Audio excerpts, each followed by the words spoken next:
नमस्ते स्टूडेंट्स, हम चर्चा कर रहे थे हमारे chapter number 2 microorganism friend and foe, मित्र एवं शत्रु की बात कर रहे थे। उसमें हमने काफ़ी पॉइंट्स पढ़ लिए थे, जैसे कि कौन से सूक्ष्म जीव हमारे मित्र होते हैं, कौन से हमारे शत्रु होते हैं, और मित्र किस प्रकार से होते हैं, किन किन कामों में हमारा सहयोग करते हैं, और शत्रु किस प्रकार से होते हैं, शत्रु होने पर वो हमें किस प्रकार से हानि पहुंचाते हैं। इन सब बिंदुओं पे हमने चर्चा की थी। और स्टूडेंट्स, लास्ट वीडियो में हमने एक लास्ट में पढ़ा था पाश्चरीकरण, और पाश्चरीकरण लुई पाश्चर नाम के वैज्ञानिक ने यह खोज की थी कि यदि किसी भी द्रव को अपन 70 से 80 डिग्री सेल्सियस के बीच में यदि कुछ समय के लिए बॉईल करते हैं और उसे हम एकदम से उसको वापस ठंडा करते हैं, अर्थात दूध की बात कर ले, दूध को यदि 70 से 80 डिग्री सेल्सियस के बीच में अपन 10-15 सेकंड तक हमें उसे बॉईल करें और उसे एकदम से वापस ठंडा करके यदि उसे रखें, तो उसमें सूक्ष्म जीवों के पैदा होने के चांस सबसे कम हो जाएंगे और उसे लंबे समय तक हम सुरक्षित रख सकते हैं। आज हम इसमें पढ़ेंगे कि जो किस प्रकार से, यानी जो पाश्चरीकरण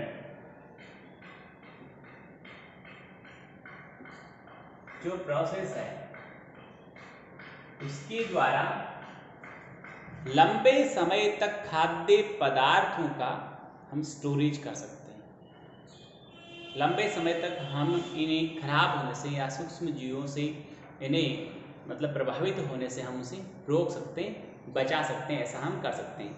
जैसे आजकल क्या होता है कि दूध, सब्जियां वगैरह ये सब पैकिंग में आते हैं, और वो जो पैक आते हैं उनमें क्या होते हैं स्टूडेंट्स कि उनकी हवा निकाल दी जाती है, उनकी वायु निकाल दी जाती है, उनमें वायु नहीं होती है।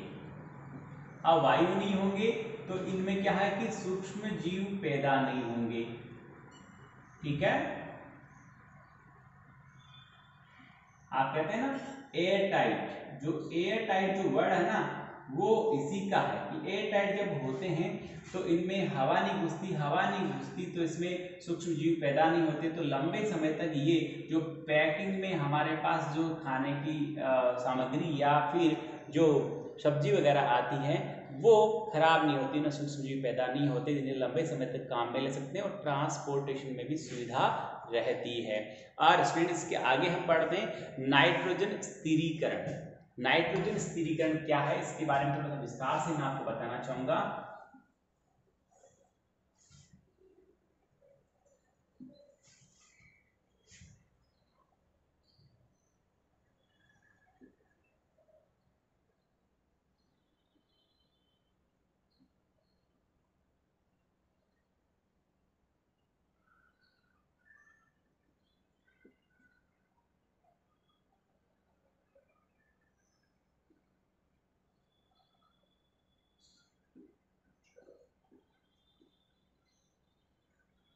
नाइट्रोजन स्थिरीकरण से तात्पर्य यह है कि जितने भी लेग्यूम पौधे होते हैं, लेग्यूम मतलब जो लेग्यूमिनेसी कुल के पौधे होते हैं, अर्थात जिनकी जड़ों में गांठें पाई जाती है। एग्जाम्पल के तौर में बताऊं, चना है, गंवार है, और ऐसे जो जितने भी अपने मूंगफली है, ऐसे जितने भी जो पौधे होते हैं इन्हें लेग्यूम पौधे कहते हैं। और लेग्यूमिनेसी कुल के लेग्यूम जितने भी पौधे होते हैं उनकी जड़ों में एक राइजोबियम नाम का जीवाणु पाया जाता है, जो जीवाणु वायुमंडल की ऑक्सीजन को वायुमंडल की ऑक्सीजन को तो श्वसन के लिए ग्रहण करते ही हैं, और नाइट्रोजन को नाइट्रेट यौगिकों में या नाइट्रोजन यौगिकों में बदल देते हैं। क्योंकि कोई भी सजीव स्टूडेंट्स नाइट्रोजन को डायरेक्टली ग्रहण नहीं कर सकता, चाहे मनुष्य हो और चाहे पेड़ पौधे हो या कोई जीव जंतु हो। तो होता क्या कि वो जो राइजोबियम जीवाणु है वो वायुमंडल की नाइट्रोजन को ग्रहण करके और उसे नाइट्रोजन के स्थायी यौगिकों में बदल देता है, और वो यौगिक पौधे की जड़ों द्वारा अवशोषित करके पौधों में वो नाइट्रोजन पहुंच जाती है, और जब उनके फल लगते हैं और उन्हें हम यूज करते हैं तो वो नाइट्रोजन हमारे शरीर में भी पहुंचती है। और जैसे कि वायुमंडल की नाइट्रोजन को ग्रहण करके कुछ जो जीवाणु हैं वो उसको स्थिरीकरण करते हैं, अर्थात स्थायी नाइट्रोजन यौगिकों में बदलते हैं, वैसे ही कुछ जीवाणु ऐसे भी होते हैं जो उन स्थायी यौगिकों को वापस नाइट्रोजन में तब्दील कर देते हैं। जैसे पेड़ पौधे हैं और वो ख़त्म हो गए, काट दिया, वो मतलब मिट्टी में डाल दिया, जीव जंतु ख़त्म हो गए, तो उनका जो अपशिष्टों का जो विघटन होता है उस प्रोसेस में कुछ जीवाणु ऐसे भी होते हैं जो उन स्थिर यौगिक जो उनके शरीर में मौजूद है, जो उन पेड़ पौधों में मौजूद है, उनको विघटित करके और उन्हें नाइट्रोजन में तब्दील कर देते हैं। इसलिए जो नाइट्रोजन का पूरे वायुमंडल में जो वॉल्यूम है, यानी हमारे वायुमंडल में 78% नाइट्रोजन है।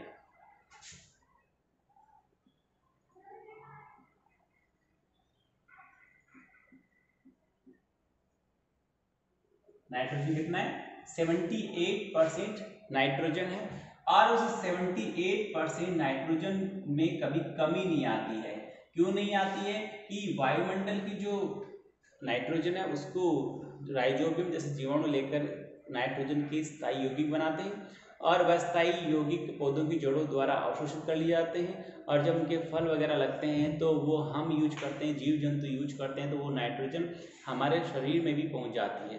जब पेड़ पौधे मतलब काट दिए जाते हैं, जब उन्हें ज़मीन पे से डाल दिया जाता है, जब वो सड़ गल के अपशिष्ट के रूप में विघटित होते हैं, ऐसे ही जीव जंतु जब मर जाते हैं तब वो यदि विघटित होते हैं मिट्टी में, तो वहाँ पर उस प्रोसेस में, विघटन की प्रोसेस में कुछ जीवाणु ऐसे होते हैं जो उन स्थायी यौगिकों को, नाइट्रोजन के स्थायी यौगिकों को विघटित करके नाइट्रोजन में तब्दील कर देते हैं, जिसके कारण पूरे वायुमंडल की नाइट्रोजन का वॉल्यूम है वो बैलेंस बना रहता है। आइए किस प्रकार से जीवाणु वायुमंडल की नाइट्रोजन को नाइट्रोजन के स्थायी यौगिकों में बदलते हैं, इसके बारे में चर्चा करते हैं। जैसे मैं यहाँ पर चेक लेता हूँ, ये तो हो गया वायुमंडल की नाइट्रोजन। उसको क्या करते हैं कि जो सूक्ष्म जीव हैं या सूक्ष्म जीवाणु बोलते हैं,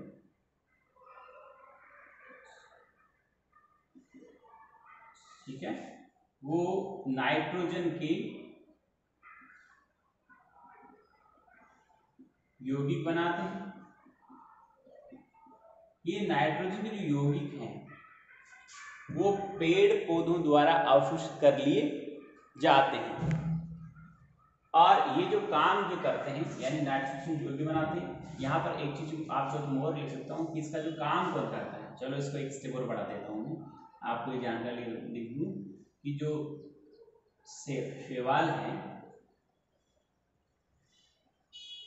या फिर सूक्ष्म जीव है, जो जीवाणु या शैवाल है, वो इसका विघटन,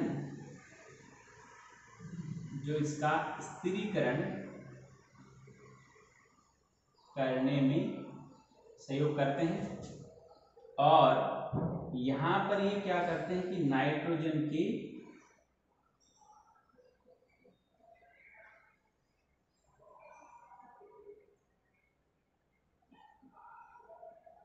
यौगिक बनाते हैं और इन यौगिकों को पौधे जड़ों द्वारा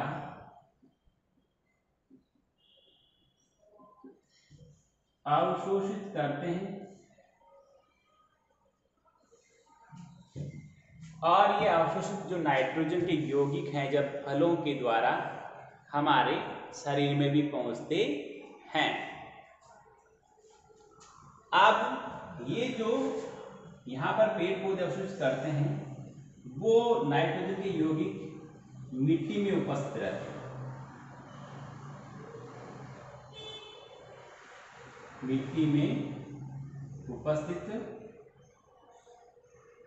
नाइट्रोजन यौगिक को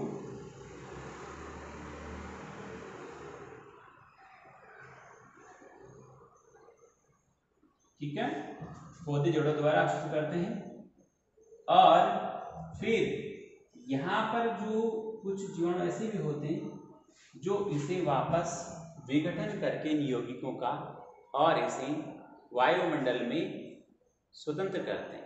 और उसका रीज़न क्या है, उसका क्या मतलब प्रोसेस क्या है, उसके बारे में अपन अभी देखते हैं। देखो क्या है स्टूडेंट्स कि ये जो प्रोसेस है, तो हम देखते हैं कि ये जो पौधों ने अवशोषित की थी वो सूक्ष्म जीवों या जीव जंतु कहते हैं,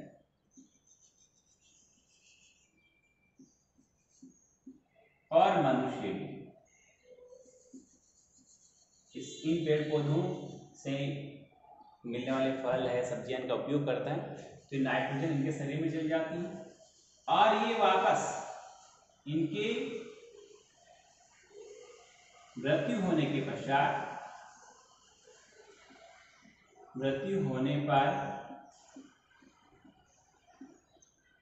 अपघटित होकर जो अपशिष्ट हैं, कौन अपघटित होते हैं लिख देता हूं, जो इनके अपशिष्ट बनते हैं वो जब अपघटित होते हैं तो वापस मिट्टी में वो नाइट्रोजन के यौगिक वापस आ जाते हैं। परंतु कुछ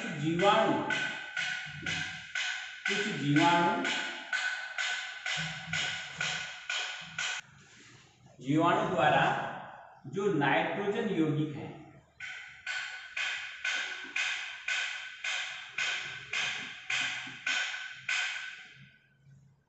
वो पुनः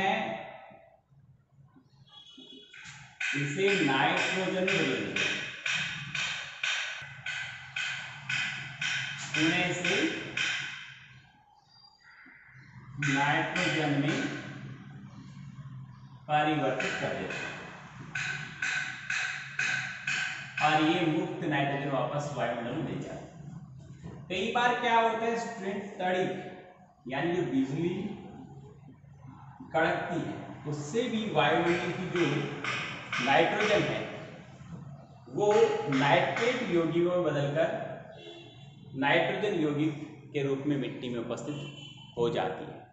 इस प्रकार स्टूडेंट्स हम देखते हैं कि वायुमंडल में जो 78% नाइट्रोजन है वो स्थिर बनी रहती है, उसमें चेंजेस नहीं आता, क्योंकि कुछ जीवाणु हैं वो नाइट्रेट यौगिक बनाते हैं, कुछ जीवाणु नाइट्रेट यौगिकों को वापस अपघटित करके नाइट्रोजन मुक्त करते हैं। और आगे यदि मैं बात स्टूडेंट, इस प्रकार हमारा चैप्टर कंप्लीट हुआ है। एक टास्क मैं आपको आज दे रहा हूँ कि जितने भी क्वेश्चन आंसर हैं उनके जो क्वेश्चन है उनके आप आंसर ढूंढेंगे, फिल इन द ब्लैंक सब देखेंगे और जो आपको नहीं आते मुझे कॉल करेंगे और मैं कल उन क्वेश्चंस के आपको आंसर यहाँ पर बोर्ड पे लिखवाऊंगा जो मुझे लगता है आपको नहीं आ सकते से सारे फिल इन द ब्लैंक्स। देखो स्टूडेंट्स, मैं बोर्ड पे क्वेश्चन लिखता हूँ, आंसर कराता हूँ, आप रफ में उतारते हैं, फिर उसे फेर में करते हैं, वो एक नकल होगी। आपको अच्छी तरह सारे टॉपिक समझाएं और जितने भी आप क्वेश्चन उन सबके आंसर चैप्टर में पढ़ें। जैसे फॉर एग्जाम्पल फर्स्ट है, सूक्ष्म जीवों को की सहायता से देखा जा सकता है। सूक्ष्म जीवों को किसकी सहायता से देखा जाता है? खालिस्तान पढ़ना, सूक्ष्म दृश्य हो गया। दूसरे की बात करते हैं, नीले हरे शैवाल वायु में का स्थिरीकरण करते हैं। किसका स्थिरीकरण करते हैं? नाइट्रोजन वर्ड पढ़ना है। सारा चैप्टर में से आपको आंसर इसके ढूंढने यहाँ फिल करने हैं और अपना कॉमन सेंस, अपना IQ, अपना टैलेंट बढ़ाना है। ऐसा नहीं कि सिर्फ मैं यहाँ राइट डाउन करूँ, आप फिर में राइट डाउन करें, नकल करें। सीखना है, अब खुद को आंसर खोजने, जिसमें आपको डाउट लगता है मुझे कॉल करें, जरूर पूछें। बहुत बहुत धन्यवाद।